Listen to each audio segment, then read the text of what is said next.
Last time we talked about leaks, those tiny costs that quietly drain your peace.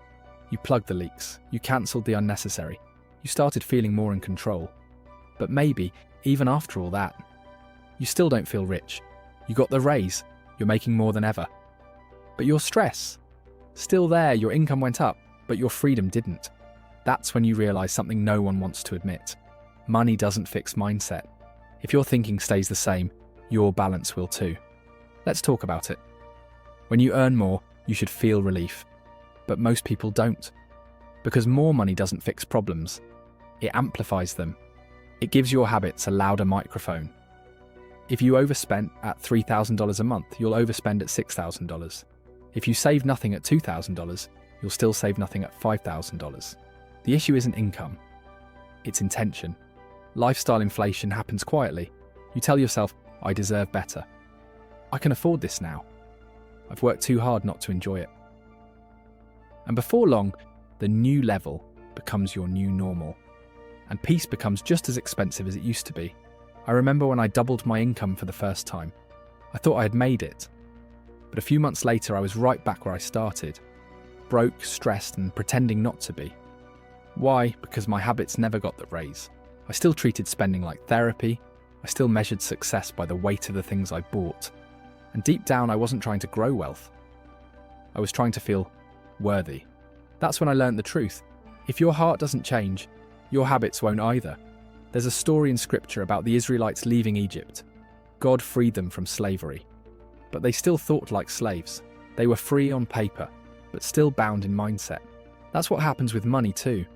God can bless you with increase, but if your heart stays stuck in scarcity, you'll keep recreating lack, no matter how much you earn. It's not your salary that limits you. It's your spirit. Imagine a cup with a small crack. No matter how much you pour into it, it never fills up. That's what an unhealed mindset does. It leaks peace, no matter how much money you make. And the more you earn, the faster the leak drains.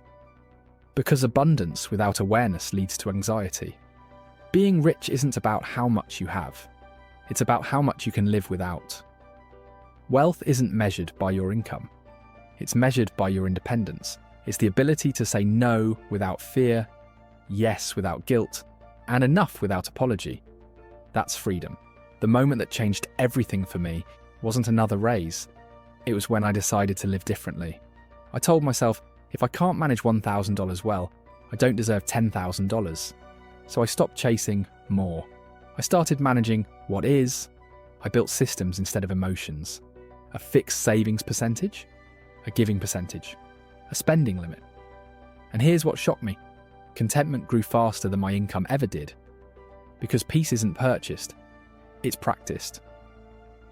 In Luke 16, Jesus said, "Whoever can be trusted with little can also be trusted with much." That's not just about faith, and that's finance too. God doesn't multiply waste, He multiplies wisdom. If you want to be trusted with abundance, show that you can be trusted with discipline.